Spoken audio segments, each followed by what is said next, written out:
Hey. Hey, welcome back to another episode of the Hell Money Podcast. Yeah. It's raining. Yeah, it's a vibe. Mm-hmm. It's kind of cozy. You It can is. hear the pitter-patter of the rain. Yeah, we'll see. I think it's just supposed to pick up throughout the next hour. So, yeah, you might get really intense pitter-patter. Yeah. Hopefully. That would really set off the vibe, I think. Absolutely. So, yeah, what are we talking about today? We're going to talk about Fiat. We're going to talk about Fiat. Yeah, this is going to be our cuck Fiat episode. Yes. Yes, Fiat Yeah. cucking us all. Mm-hmm. And why Bitcoin saves us from fiat cuckery. Yeah. I've actually had really good success recently, like orange pilling people, and not like crypto people, but just like true pre-coiner, pre-coin no normies. coiner, pre-coin normies.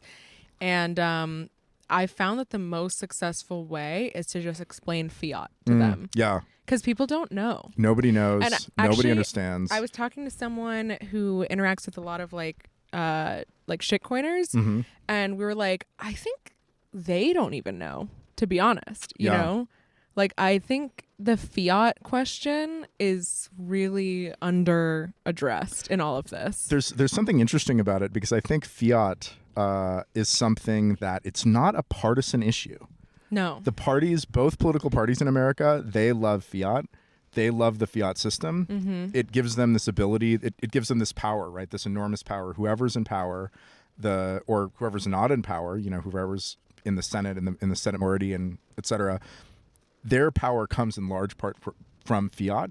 Right. And so neither party wants to do anything that would disrupt that power. Why do you think, though, that like this is not like if you get an economics degree? Yeah. Like why is fiat not something that like all economists understand? And like, I mean, maybe they just think it's good. They're just like, They think it's good. yeah. The standard economist party line is, so many mainstream economists would call themselves Keynesians. Mm-hmm. And Keynesianism comes from John Maynard Keynes, who was an economist what Keynesianism is a belief that the economy goes through these boom and bust cycles that are due to, in the booms, they're due to overconfidence, misallocation of capital. And then in the busts are due to people being sort of irrational in the other direction. They're scared to allocate capital. They're hoarding money. And Keynesians believe that government intervention in the form of taxes, spending, and tighter or looser monetary policy, which means printing more money or less money, or having interest rates be higher or having interest rates be lower, that can temper these boom and bust cycles. Sure. And that it's sort of the correct place of the government to be in this mediating role of these boom and bust cycles. That's the mainstream economic position. So when was Keynesian economics sort of like decided upon? During the Great Depression of the 1930s.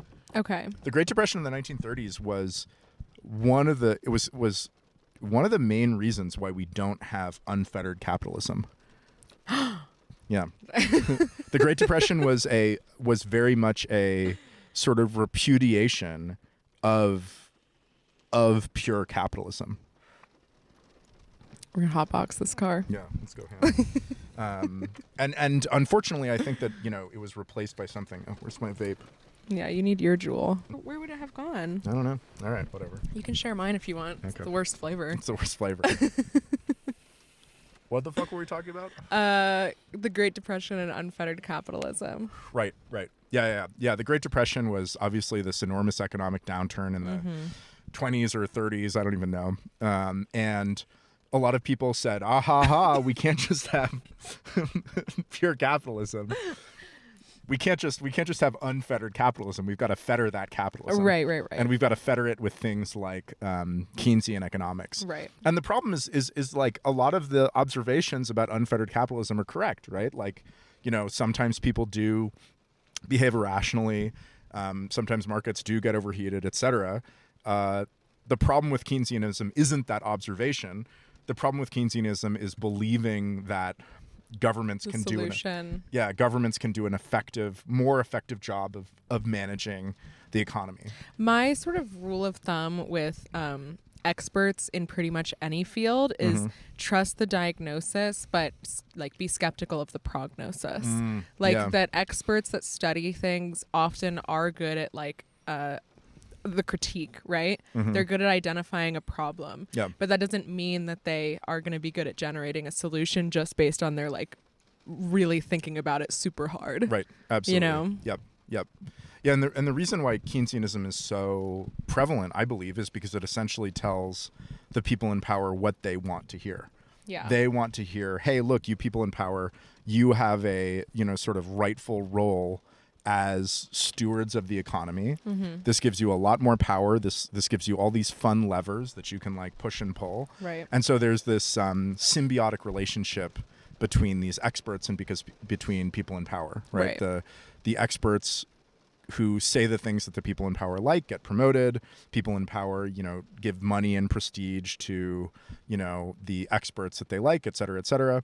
And the people who are like, the economy is too complicated, you've just got to kind of leave it alone and everything will be better. That's a very unappealing viewpoint. Right. If you're like some bureaucrat in Washington, like you like all the levers, right? The levers give you sort of a reason to get up in the morning. Truly. Yeah. So then like, I mean, I personally am not opposed to the idea of the government taxing and using that as a way to run a society. But I think the idea that value is tied to whatever the government thinks it should be tied to, like because of that, like printing money and issuing bonds and debt, that to me feels like the thing that a lot of people don't know about. Yeah. And that feels very obviously, like you're right, it's a nonpartisan issue in the sense that neither party is opposed to that because it gives them both power. It gives them both power, and normies don't get fired up about it. But people, when you tell them about it, they're like, oh, that sucks. Yeah, right. But they just don't know. I just think they're genuinely not educated about it. I also feel like it's an issue that it's hard to stay mad about it for very long for some reason. I've been mad about it for like a long time at this point. Okay, but I'm talking about like normal people, not like internet weirdos like you and me, right? Like, things like racism and like climate change and, like corporations being evil.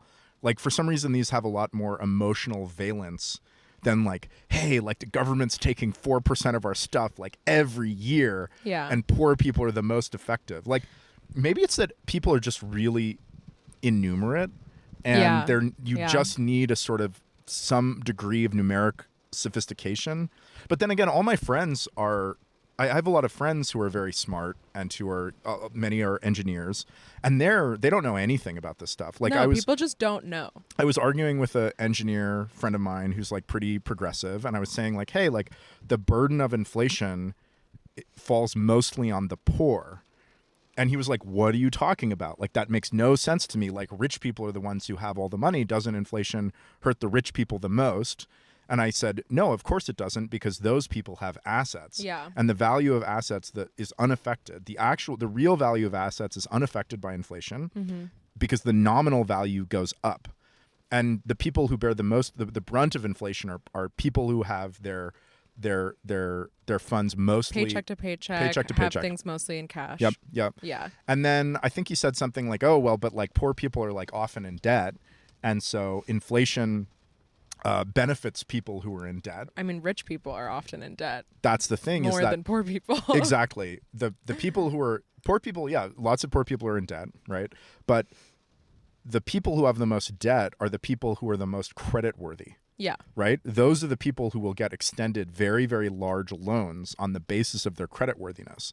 So a poor person might have like, $2,000 in debt on their credit card, right? But a rich person has $1 million home in a mortgage, a 30-year mortgage. Yeah. Or if they're in business, they might have enormous loans that they're using to deploy capital or whatever. Right.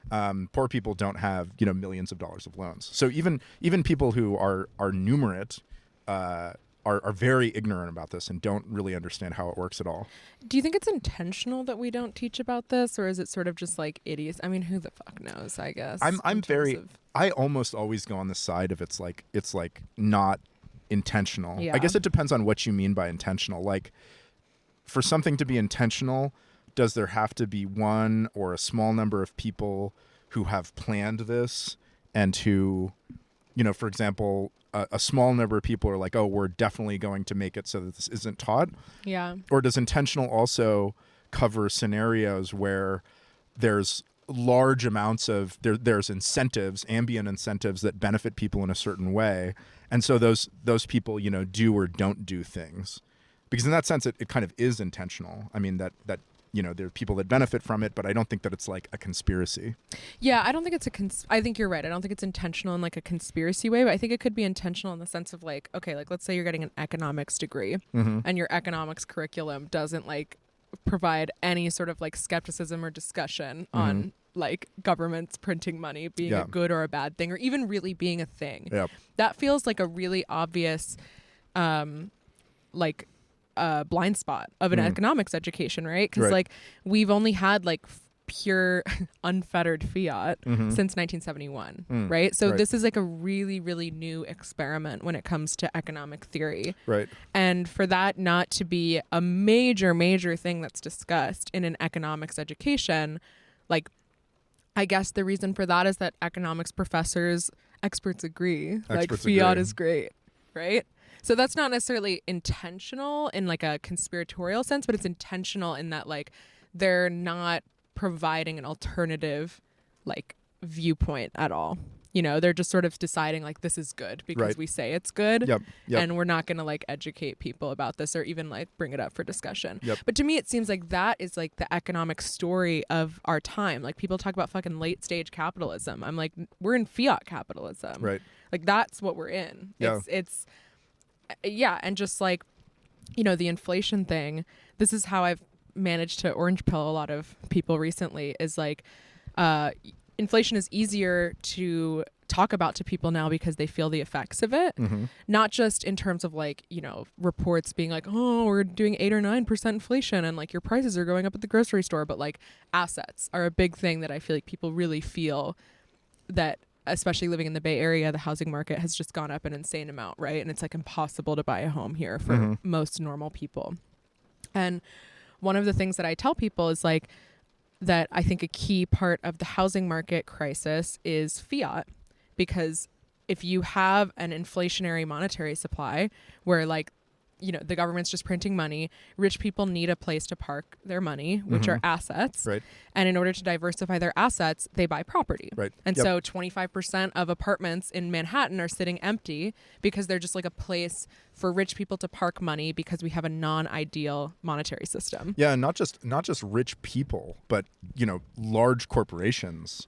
Totally. I think it was BlackRock, I don't know, is buying up huge numbers of rental properties. Yeah. Yeah, no, I mean the problem is that people look for long-term stores of value, and if there isn't a good long-term store of value, people start looking for other things that are scarce as a long-term store of value, things like houses, and you don't want houses to be a long-term store of value. No, because you want people to be able to live in them. Yeah, you want, and that's why like you actually want something like gold or Bitcoin, because you want people to have a place to park their funds for the long term. Exactly. That isn't this useful good that shouldn't be financialized. Exactly. And like, I think, something like the housing market and like people parking their money into assets that inflate with what I think is actually a more genuine inflation rate. Like, I think like the housing market, obviously certain housing markets gain value because of like genuine reasons, right? Like an area becomes more desirable to live in or whatever it is. But I think a lot of the housing market going up is just accurately tracking with inflation in a way that like the CPI doesn't actually, like kind of underestimates inflation. Right. Yeah, the CPI, I mean, the CPI is explicitly, it's a consumer price index. And so it's supposed to measure the prices of day-to-day goods that people are buying. And so things like the investment value of housing is sort of intentionally excluded from that, right? So it doesn't even it almost explicitly doesn't even track inflation. Like they're saying, look, like we've decided that inflation is the thing that happens to consumer prices, not something that happens to long-term investments. But long-term investments are things that normal people consume. Right. So right? like to put this in like just more like layman's terms, like a CPI, consumer price index, thinks about like, okay, what does an average American need to like buy in a month? Yeah, like not to starve, like yeah, not to like die. you want to have groceries for a family of 4, or you want to be able to like maybe go to the movies like twice a month, and then that becomes like once a month or whatever. Like they adjust like what goes into the CPI basket, basically. But the CPI basket doesn't describe a long-term strategy for like maintaining wealth, right? Like it's not about being able to buy a home so that then you can like retire and all these sort of things. That's not considered in the consumer price index, which is what we use to like talk about inflation in like a mainstream way. But then you look at the housing market, and the housing market's rising like 10% a year, right? And like that is a much better, I think, measurement of what inflation actually is. Yeah, but it's just intentionally not included in this inflationary measure. But it's like the reason why the housing market is going up so much and why so many people are putting their money there is because they're just searching for something like Bitcoin. Right. Exactly. To put their money into so that their wealth won't inflate away. And Bitcoin has massive advantages over housing as a long-term store of value. Oh, yeah. And also, like, let's be clear, Bitcoin is incredibly volatile. My hypothesis is that Bitcoin is volatile because it's in the process of monetizing. Agreed. Right? Like, Agreed. That it's finding its sort of like natural price once everybody sort of knows about realizes what it is. Yeah, realizes what it is. And uses it for what it's good for. Yeah, so I think, everything I say about Bitcoin being a good long-term store of value is, you have to take into account that it is in this, volatile process of monetizing. Right. So, but Bitcoin has huge advantages over housing. Like for one thing, you can buy any amount of Bitcoin you want, right? You don't need to buy $100,000 of Bitcoin or $500,000 of Bitcoin like you would have to do with a house. You don't have to figure out like which Bitcoin you're going to buy. All Bitcoin are the same. You don't need to like be like, oh, which housing market am I going to be in?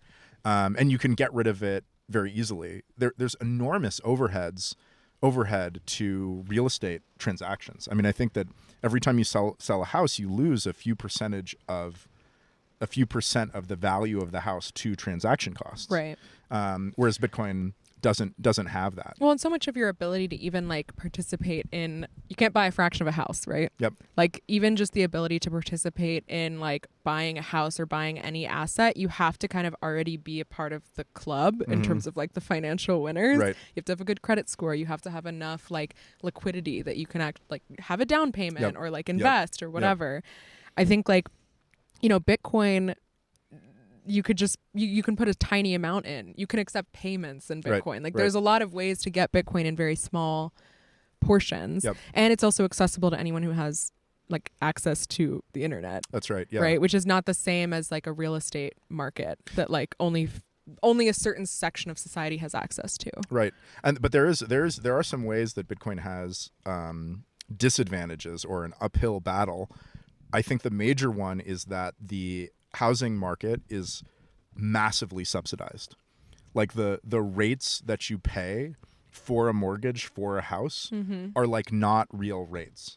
They're set. And the reason they're unnaturally low, and the reason that they're unnaturally low is because there's massive amounts of political intervention to it is a political goal that people should be able to buy homes because that is like people want to buy homes. It's a way to keep people happy.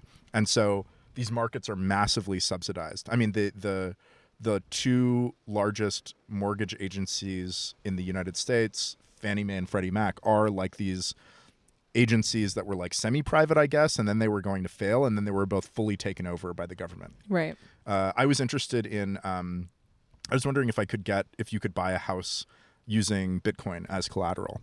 And this was back when rates were around like 3%.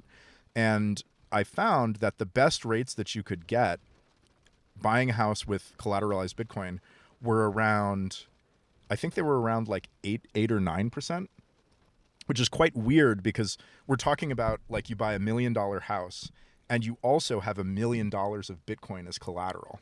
Right. And the best rate you can get is 8%. But if you're buying a house through the sort of normal channels, you have like $100,000 less, you have nothing.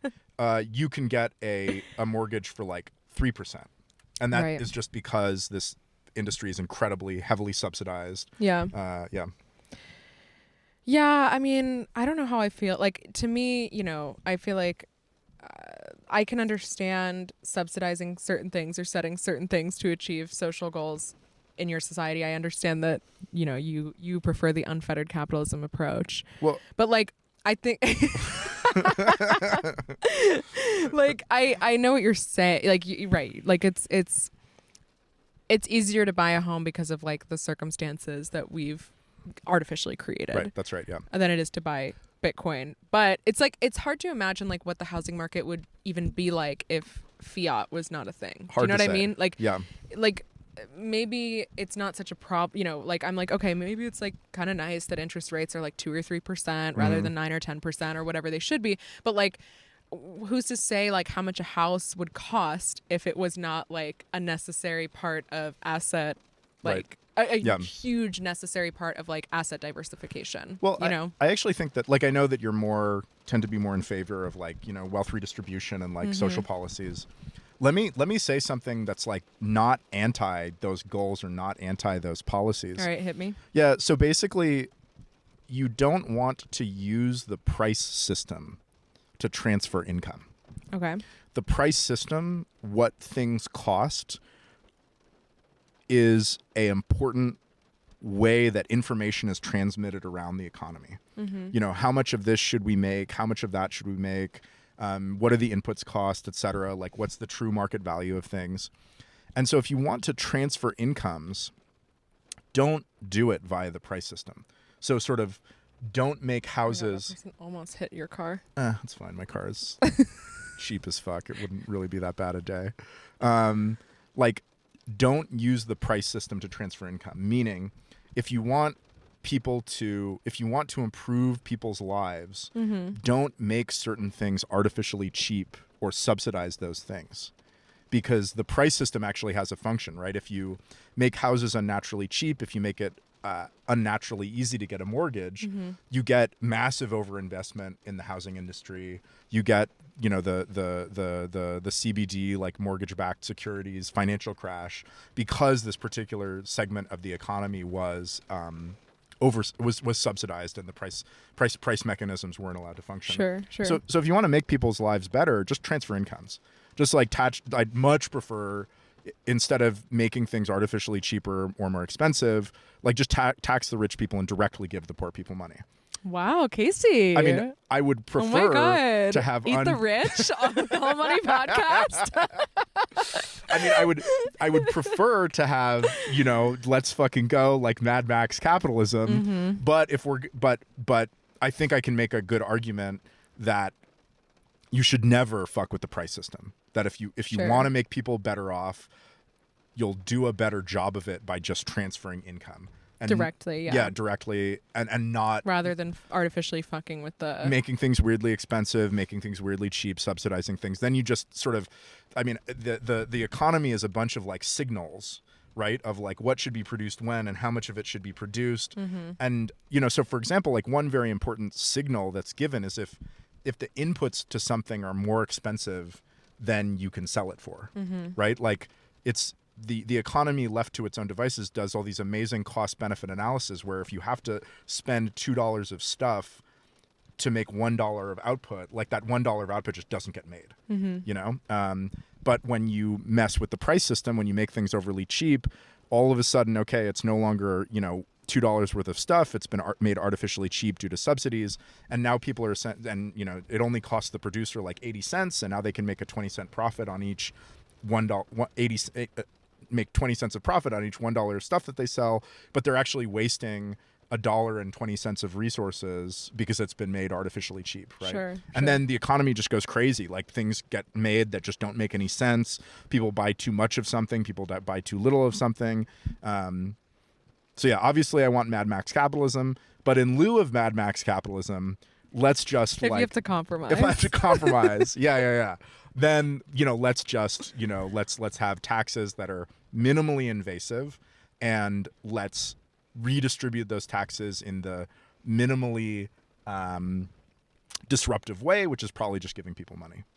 Yeah. Yeah. I feel like we should bring it back around to Bitcoin. Yeah. Yeah. Yeah. All this complex economic mumbo jumbo aside. Bring it back to the orange coin and why orange coin is good. Listen, I'll tell yeah. you why the orange coin is good, all right? Governments, well, yeah, I mean, so there's kind of three components. There's the ability to print money, there's the ability to tax, and there's the ability to print money, taxes, issue debt. Right? And Bitcoin hurts all three of these, but let's just focus on printing money. Like, printing money only really has an effect if people want your money. Yeah. Right? And so if people have access to a better money that they would prefer to hold, then they will substitute that for your bad money. Right. So Bitcoin gives people a very good money. It gives people a money that can be transported instantly at low fees without intermediaries, that is subject to low and decreasing supply inflation, that lets people bypass government money, which is sort of in many ways is just objectively worse. The only way that it's better is in that its value is much more stable, but in other ways it's much worse. So if people have this alternative money that they can hold, this reduces the government's ability to print money, because if people aren't willing to hoover up those new units of government money, then you get much worse inflation. Well, and like, okay, that's an economic argument, right? Yeah. I have succeeded more with orange coin good style arguments. Orange coin good, Yeah. orange coin morally good style arguments. Yeah. Let's say that you don't want to be a part of like the imperialist military industrial complex. Yeah, let's go. Yeah. Like, I actually think it's a really great opt Listen, out. spending $1 on a Snickers bar is morally equivalent to bombing some brown person in some godforsaken country. Like, literally, though. I mean, the thing is, like, okay, since 1971, when Nixon took us off the gold standard, the thing that props up the US dollar is, like, essentially military violence. Like, it's like our military supremacy.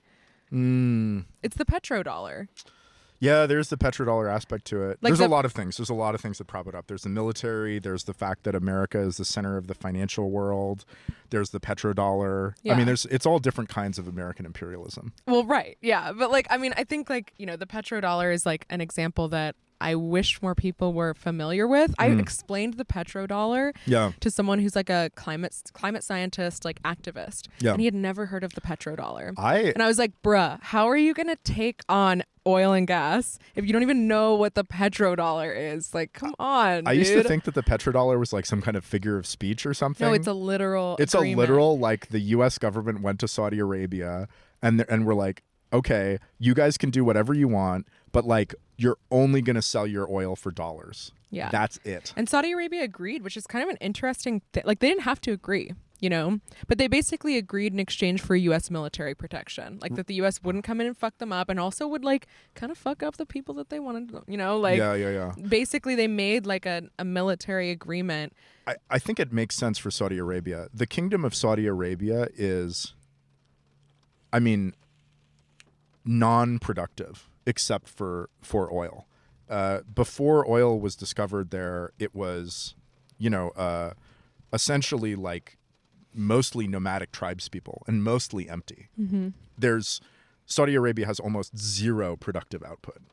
Like it's nothing. It's oil, and then it's like crazy government subsidies and like people who have these like weird cushy government jobs that are entirely provided for by the government. So Saudi Arabia is very much in this like, listen, just let us pump oil out of the ground and sell it on the international markets. And do whatever human rights violations we want to do. Whatever and humans, yeah. Like, let's fucking go. And the U.S. just won't fuck them over and will protect them. Yeah, and they need protection. Saudi Arabia needs protection. Yeah. Deeply. Yeah, so literally, I mean, OPEC is like that agreement was literally just like, you will only sell oil in U.S. dollars. Right. And then like the other Middle Eastern countries that have even attempted selling oil not in US dollars, we all of a sudden are like, oh, dictator, democracy crisis. We gotta go in there, we gotta go up in there. And like, I mean, Mark Goodwin, shout out Mark Goodwin, has lots to say on the petrodollar and the winding down of the petrodollar. But, basically, like, the petrodollar has been like the global reserve currency. Like, I know I agree with you. There's other aspects that make the U.S. an ideal sort of reserve currency, but it really is like the petrodollar is not just like this abstract sort of like, oh, it so happens to be this way. It's literally like a contractual agreement that is upheld, that is slowly unwinding just because, I don't know, other countries are starting to sell their oil, and like, Russia is not obviously abiding by that. And, it's, I think like that is, it's maybe on its way out and like something has to replace it, right? Which I think should be Bitcoin, or Mark Goodwin would argue it's the Bitcoin dollar, which is a whole other kind of fucking topic. But like, I think understanding the petrodollar and going from the gold standard to the petrodollar is something that like all normies should know. Absolutely. Like, and I think it's something that like left or right, like who the fuck likes the idea of the petrodollar? Like literally like crazy ass neocons, and they're not even like politically relevant anymore. Yeah. Yeah. Like fucking Wolfowitz. Like who gives a fuck about that kind of like Bush era politics at this point? No one likes it. It's not advantageous for us to be like the world's police just for our sort of own like economic benefit that actually fucks over the working class in the US. Yep. Like there's basically a group of elites that like benefit from this. I don't know, you're allowed to use that language anymore? I mean, like, group of elites? What's wrong with that? I don't know. I feel like that's a dog whistle these days. For who? What group? What are you talking about? Cut this. Yeah, I don't know. I don't think so. I mean, like, you mean like some sort of like Jewish conspiracy? Yeah, I mean, I don't mean that. I mean like, the neocons. The neocons. Like the neocons and like the military industrial complex. To be clear, complex. I do not think that there is a Jewish conspiracy. All right, let me just don't do me like they did Kanye. Okay. But yeah, I mean, like the people that actually serve to benefit from this specific style of American imperialism, like sure, Americans do, but also like mostly Americans it's just don't, like the entrenched, like deep state, military industrial complex. Exactly. Like average Americans are just having their money fucking inflated away. Yep. You know? Yep. Like it's and yeah, I mean, as I said, like I think that sort of like orange coin morally good argument is something where it's just like, yeah, if we actually want to move away from the petrodollar, which maybe you want to do it because of like American imperialism reasons, maybe you want to do it because you think climate change is a problem and you think it's bad to have an entire global economy based off of the price of oil, like whatever the fuck it is, Bitcoin is a more politically neutral, ideal way of doing money. Yep, absolutely. On a global scale. Yep. Like point blank. So, like that is just, I think the other thing that would convince normies is the war angle. Totally. Fiat funds war. Like that's explicitly. Also, that's why it started. Literally, Nixon ran out of money to fund the Vietnam War, which was wildly unpopular at home, and he needed more money to do it. And so they started printing money. So when we go to war, like you don't, as an American, really feel the effects, right? Because we're not actually paying for it. Like we're paying for it through like bonds, debt, printing money. Exactly. Yeah. And I think the reason that fiat is so crucial to fund war is because war is inherently negative sum. War does not create wealth. Like war does not like, after a war, like the wealth that exists is less. The best that war can do is be a negative sum rearrangement of existing wealth that also destroys a lot of wealth in the process. And so you need this like artificial injection of fake money to fund war, right? In the long term, you're not going to make money to fund wars by going to war. Yeah. So yeah, the defense contractors win, and then it's like sort of a self-fulfilling prophecy where we like have this like major military power that we can then use to defend the petrodollar and like U.S. imperialism abroad, and it just like feeds into itself. Yeah, I think one thing is that you do. I mean, this is, I don't know if people would agree with this, but I think that regardless of what your political goals are, you should want the government to be making hard decisions about what it funds and what it doesn't fund. Yeah. Like regardless of what I think a lot of people will disagree with this. A lot of people just think like, oh, you should pump as much money into the government as possible because then it can do the most good things. Yeah. But the reality is that when you print more money, you don't create more stuff, right? Like one extra dollar printed doesn't mean that there's one more dollar of stuff. It means that everybody else's dollars Is worth less. is worth less. Yeah. And so when the government prints money to do things, it's sort of like competing with all the other things that could be done, right? All those other things have a little bit less capital to work with. And so you need the government, like any person, like any business, like any firm, like anything, to be making hard decisions about what it does and doesn't fund. Yeah. Right? So that then it can fund the things that bring the most benefit. And in a world of fiat, the government doesn't have to be making those hard decisions. It doesn't have to face really hard constraints about what it does. And let's even say, like, the MMT people, they're like, that's what you're saying in terms of like the people that are like, no, actually, like, more money for the government means more social programs that it can invest in, yada, yada, whatever. Like, if we just do a good job with allocating that money, then it's actually great that we can control that money and just print it out of nothing. Well, they also believe that, I mean, the MMT story is also one of extreme taxation, because they do think they pump it out and then they suck it all back in. That's right. Yeah. But okay, let's even say that's the situation. Does that seem like anywhere close to where we are as like a federal government at this point? Like, is the federal government incentivized in any way to start using resources in a way that benefits people? No. Like, no. We're so fucking far from that. And Yeah. so, like, I feel like you have to think about like I guess it's similar to like censorship and free speech, right? Like, if you censor the fuck out of the other side because you think it like achieves your political goals in the moment, like, you have to also recognize that the tools you're creating can be used by the other side against you when they're in power. And so, like, even if you think, man, if I was president, I would just print money and do all this amazing shit and we would be living in a utopia, the reality is that like the opposite side also will have access to those things, and they currently do, and they're doing a terrible fucking job with it. Yeah. So like, take away the levers of power rather than like assume that you can eventually... You are speaking my language, girl. It's our fuck fiat episode, Yeah. I'm going off. Yeah. No, it's true. People are very... Nobody is interested in limiting the power of government. It's not that's in government. Not right that's now. in government. Yeah. If you're in power, you sort of want the power of government to continue. I don't know. I mean, I guess to some extent, losers want to limit the power of government, right? You see that, the Republican Party has to some degree lost a certain kind of like cultural currency, and to some extent they do want to limit the power of the federal government because they have...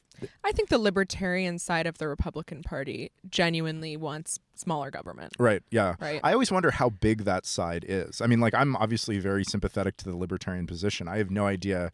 But I think that, the Republican Party has always talked about being a party of small government, but it hasn't really demonstrated itself as a party of small government. I think the problem is that they made like an unholy alliance with the Christian, like evangelical crowd that does want conservative social control. And so they can kind of like talk their talk about like small government, but that's really just like taxation, and especially for like their donors. It doesn't really... They're not really like living that in a principled way. Right. Yep. They're kind of just like... Yeah, I mean, I think like both political parties at this point are just so fucking far gone that we just gotta like take away the power. It's the Democrats versus the Republicans. The Republicucks. The Republicucks. There you go. Yeah, the Democrats versus the Republicucks. Dude, I've had like multiple... Cause it's holiday season, I'm interacting with a lot of people over like dinners and whatnot. Yeah. I've had so many occasions recently where I'm like sitting at a table full of like a bunch of people that don't know anything about Bitcoin or crypto, and I'm just like spewing like facts about fiat, and like I have to like stop myself every 5 minutes and be like, should I stop? Like, I'm sorry, I didn't mean to make this whole dinner about this. Yeah. But people have been like, no, keep going. It is interesting. People really do hate the government. Like, Yeah. big government people, small government people, none of them really agree. None of them really think that the government is effective or good. Yeah. They just all think that like it can be made to be effective or good. So that's why the anti-fiat position is sort of palatable to everybody, because they do agree that, the government is super, super broken. Yeah, and like that this system doesn't actually make any fucking sense. Yeah. Which is why I'm saying, at the beginning I was saying, like, do you think it's intentional or not that this isn't taught? Because it just feels like you're not getting a real education in economics if you are not seriously aware of the fiat system and its consequences. Yeah. You know? Yeah.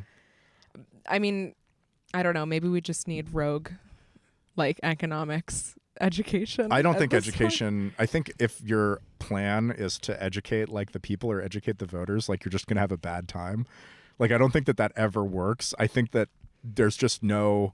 I mean, like hard to say because I do think Bitcoin succeeds with more adoption, Yeah, right? I So don't- no, I don't think it's not a- educating them to vote, sure, but Yeah. educating them enough that they're like, I'm gonna buy some Bitcoin. Right. But the key thing there is that it's not really about education. It's not really about like, oh, they'll know enough and then they'll have this enlightened opinion. Yeah. It's that Bitcoin is something that benefits them. And they need by to know that it adopting benefits them. Yeah. And then once you they educate them into realizing that it benefits them. Exactly. Yeah, and then yeah, they start yeah. doing it, right? If Yeah. like if the idea is that you're going to educate people until they behave altruistically, then your plan is just doomed. No. And that's mostly the plan with education. They're like, oh, we've got to educate people about XYZ and then they'll just be good people. And it's like, no, that's not how people work. That's not how education works. Yeah. But I mean, I think Bitcoin is just, it's just good for people, you know? Like I agree with you. Like I don't think you need to I think people need to know about fiat because I think you're never going to orange pill someone until they understand fiat. Right. Yeah, right? Yeah. Like, because the best you can do with someone who doesn't understand fiat is make them into like a crypto bro who's just like, blockchain technology is incredible. You know, yeah. Satoshi Nakamoto invented this and then disappeared. How fucking cool is that? You know, like it's like they can like kind of become like blockchain crypto heads. Yeah. But like yeah. you have to understand the economics side of it and like the political context in order to like understand the necessity for Bitcoin specifically. Right? I'm not sure. I think actually you just want people to adopt it and it doesn't matter. Like you yeah, just want them to like, sure. Now I'm sort of just like going off in terms of like people getting it. Yeah. People yeah. becoming orange pilled. I think people will get it over time because I think that people will, when people have something that benefits them, they will construct a narrative that it's good, right? Like once something benefits them, they will come up with a story about not only is it good for them, it's good for everybody. Sure. And it's also like morally correct. I think I'm also like sort of as a separate like agenda for me, like I'm in the business of trying to find things that people can unite over. Yeah. As a content creator. As an American citizen. As an American who citizen. believes in the American project. And wants content creator and prolific TikToker. Exactly. You're TikToking to the masses over here. Like I do just think like politics are so divisive and so many political issues that like people actually probably could agree on if they weren't so like propagandized against like are just like there's no way to convince certain people of certain things, right? Like Absolutely. And I think fiat is one of those things that people actually have no conception of. Many people have absolutely no conception of. They have no propaganda against, really. And if you just tell them about it, they're like, whoa, that sucks. Yeah. You know? And they don't think of themselves as like, oh, that's a right-wing thing or that's a left-wing thing. They're just like, damn, I didn't realize that. Like, now I know. Fuck. And like, maybe that's coming. But I think we're in a stage right now where like, yeah, like anti-fiat pilling people it's possible. It's doable for like a large. I don't know. I'm having success with it. What are the other anti-fiat pills? So like fiat is responsible for war. It messes imperialism. up economic price signals. You're participating in imperialism. I mean the housing market, like just like I feel like things like things like assets and the other one that's sort of related to the housing market that I tell people is like you have a 401k, right? And like your 401k is what's going to allow you to retire someday, hopefully. And like if you are anti-corporate in the sense that you're like, oh, I try not to shop at Amazon, like because I think Amazon's like a bad company. But then like your entire wealth that you're depending on retiring in index funds in the largest companies in the S&P 500. Yeah. You literally, we have a system right now where the retirement of all the people, all the working people in the country is corporate welfare for the top 500 corporations. That's all it fucking is. Yeah. Like we cannot genuinely take on the corporations right now because we our entire retirement like capability as individuals and as like a population is dependent on them not failing, right? And like the stock market at large not failing. And like that sucks. That's terrible, you know? Like we all know that's terrible, whether you're right wing and you hate it from like the like corporate welfare, corporate socialism perspective, or whether you're left wing and you fucking hate the corporations or just whatever. Like it's bad that we have it set right now where in order to retire, you have to be invested in the top 500 corporations. Yeah. Like that's fucking insane. Right. Yeah. But I mean, like, are people who are progressive really going to be like, oh, in that case, I should adopt Bitcoin instead? I mean, what's the alternative, right? Like I would say there's definitely some like shallow left-wing people that are just like, well, then I just won't play the game at all. And then it's like, okay, then you're not going to retire. Like what the fuck are you even talking about, dude? Like there is some sort of self-defeating, but that's I think a very like childish self, like whatever. I don't think that's a genuine political agenda so much as it is like a retaliation against mom and dad. But like I think people who work and understand that like, you know, they have a 401k, they need to reach certain economic milestones in their life in order to like live out the life that they are hoping to live out or that they think people deserve to live out in this country, meaning like retire at 65, whatever. I think those people understand that like having your wealth put into something like Bitcoin that is not owned by a corporation, is not controlled by a corporation, is much, much better than having your money in a 401k, which they currently have, right? Like everyone has a 401k that is like an actual worker in this country. Yeah. It's interesting. I mean, all the people who are very who are very left wing, who are very progressive. I mean, they have retirement accounts just like everybody else. They're massively invested in corporate America. I mean, I guess that's part of why. I think that's why ESG investing is so popular. Yeah, because people want like a way out. It lets them like morally launder it. It's like, well, like I am invested in all these corporations, but it's via this ESG investing fund that can make me feel good about my investments. I mean, I just think it's wrong also to like prop up companies that you don't even fucking believe in. Yeah. Like, why should we have to invest in companies that we don't know anything about, basically making it so that they can never turn a profit in their entire like existence as a corporation, but just be propped up by like shareholder money. And it's like the welfare system is alive and well for corporations in this country. Like everything is built around corporate welfare, and like who the fuck thinks that's good? Like no one thinks that's good, left wing or right wing. What do you think would have happened if Bitcoin was invented like 40 years earlier?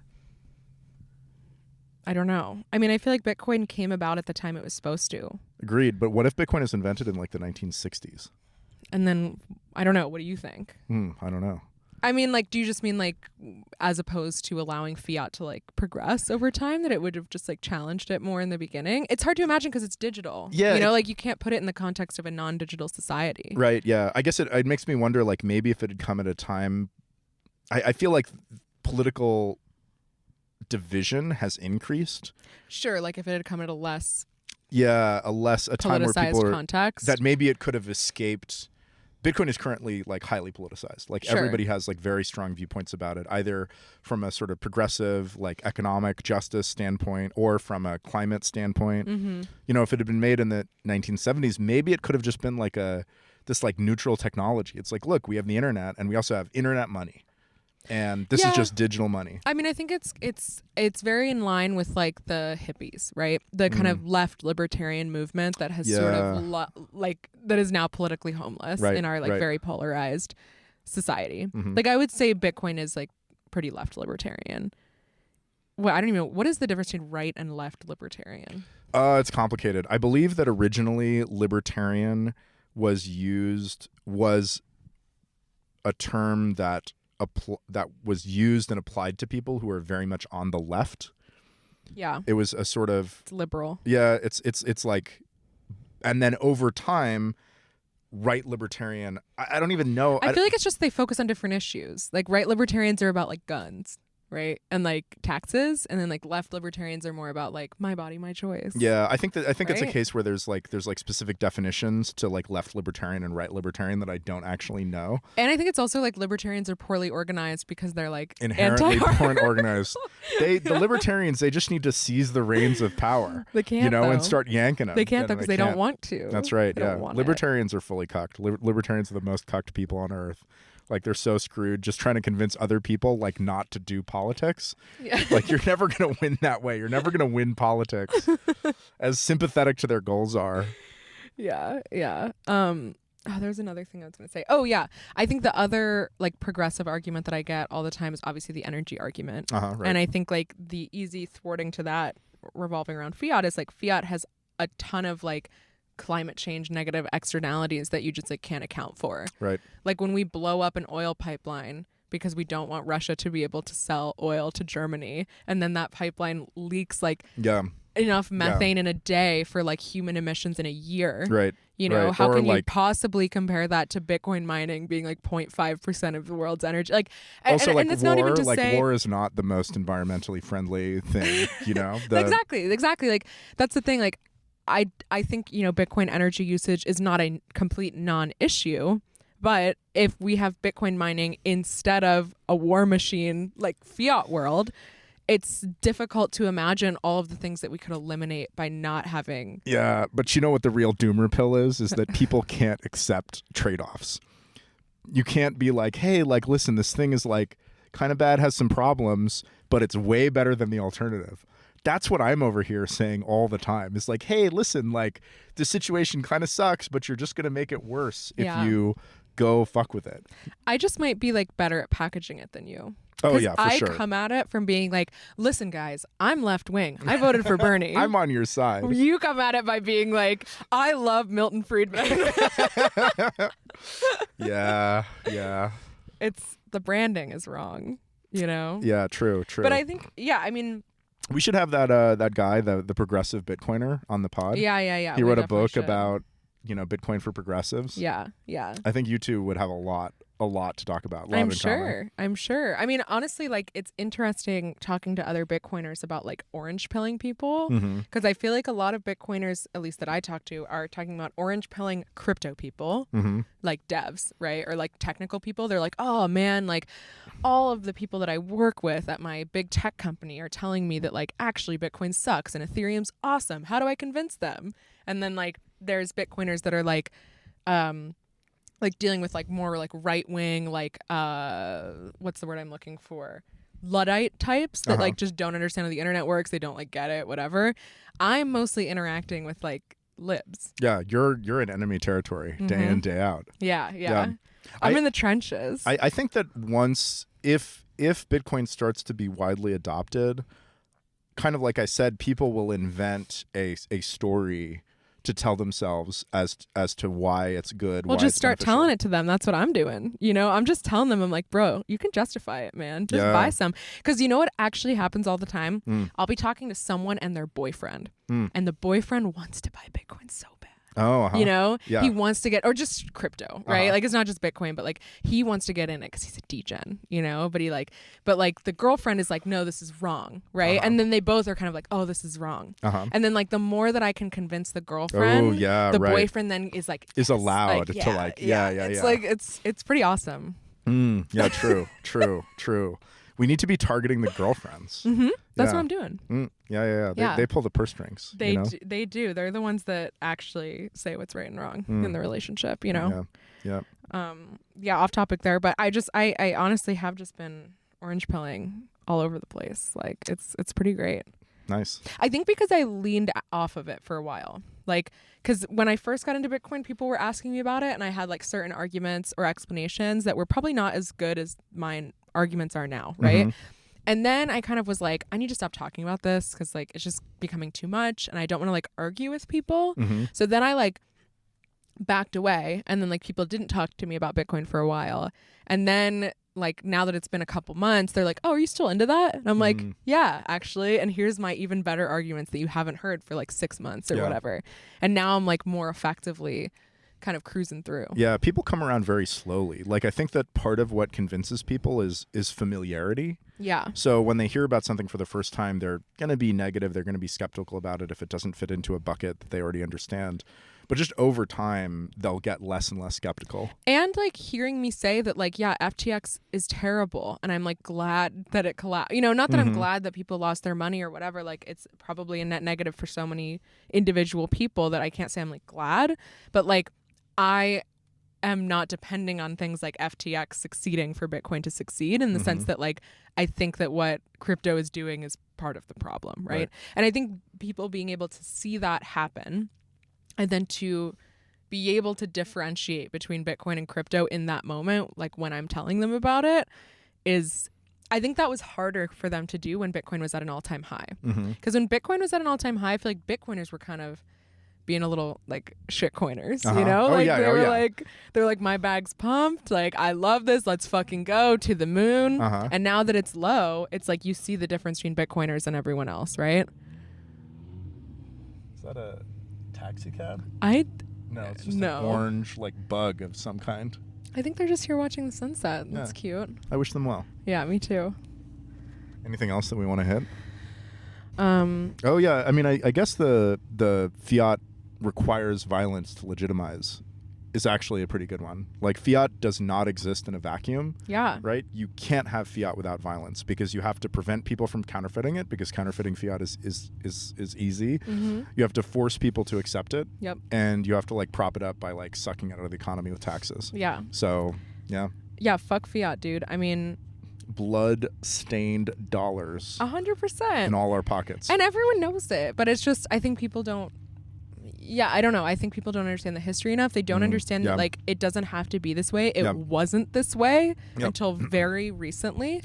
And like Bitcoin is an experiment just as much as fiat is an experiment. And the fiat experiment has failed, in my opinion. The other thing that you get with fiat is you get this like financialization of this financialization of lots of parts of the economy, right? Like, fiat creates these spigots that like money comes out of and enters the economy through. Right. And so you get this massive industry that all it does is just tries to position itself next to the spigots.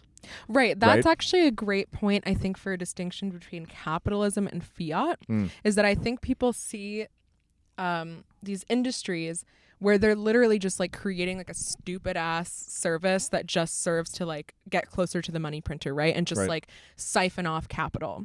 And people are like, damn, that's capitalism. And it's like, no, capitalism is like the exchange of capital, for sure, or the pursuit of capital, but like it is fiat that allows for these sort of parasitic industries to exist, just to kind of like in a gamified sort of way, like to siphon off money. Yeah.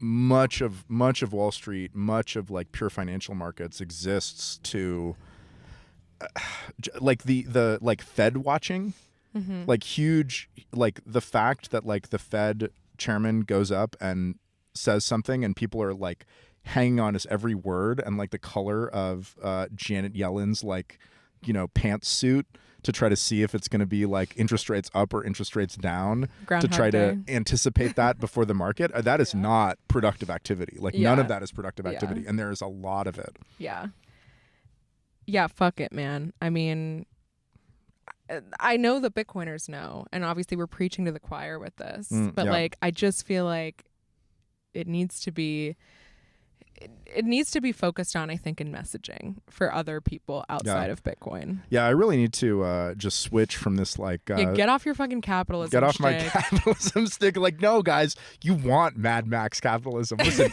you think you want healthcare, but you guys would really be worse off if they gave you healthcare, right? Just let the invisible hand take care of the daycares, all right? Yeah, that's not going to get you I just need anywhere. to be like, guys, the fiat system sucks. The government sucks. And this will just naturally make people gravitate towards Bitcoin for whatever reasons that they cook up in their head. Exactly. Right? Yeah. Exactly. Yeah. That's right. Give them the diagnosis, and then they'll figure out the cure. Exactly.